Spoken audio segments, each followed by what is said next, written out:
Bonjour à tous, nous voici aujourd'hui au 4e jour du mois consacré à Notre-Dame du Rosaire. La Visitation, deuxième partie, le Cantique de Marie. Marie dit alors, « Mon âme glorifie le Seigneur, et mon esprit a tressailli d'allégresse en Dieu mon Sauveur, parce qu'il a regardé l'humilité de sa servante.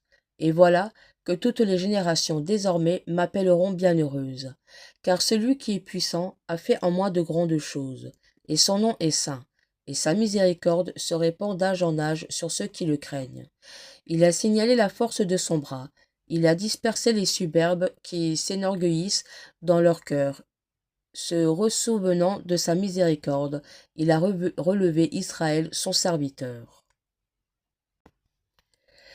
Ainsi, la Vierge Marie renvoie à Dieu la gloire des grandes choses opérées en elle. Plus on l'exalte, plus elle s'abîme dans son humilité. Élisabeth attribue le bonheur de Marie à sa foi, et Marie l'attribue uniquement à la bonté du Seigneur. Et, dans sa reconnaissance, elle chante les infinies miséricordes de celui qui vient de sauver son peuple en se montrant fidèle à ses promesses.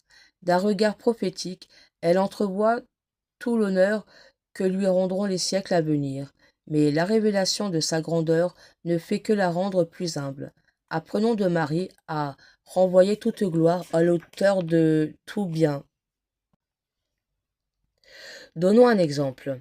Pendant que saint Bernard prêchait la croisade en France et en Allemagne, il vint se reposer quelque temps à l'abbaye d'Affligem, entre la Flandre et le Brabant. Au fond du cloître se trouvait une statue de Marie.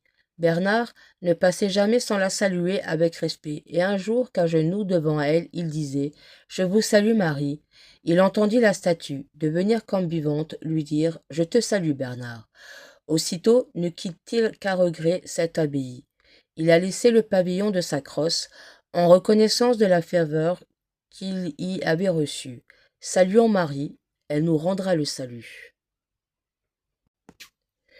Prions. Ô Mère de mon Dieu, faites-moi participer à l'ardente charité que vous communique Jésus vivant en vous. Obtenez-moi que le résultat pratique de mes communions soit un plus grand amour pour le prochain et un plus grand zèle, d'un dévouement plus entier au service de mes frères. Amen.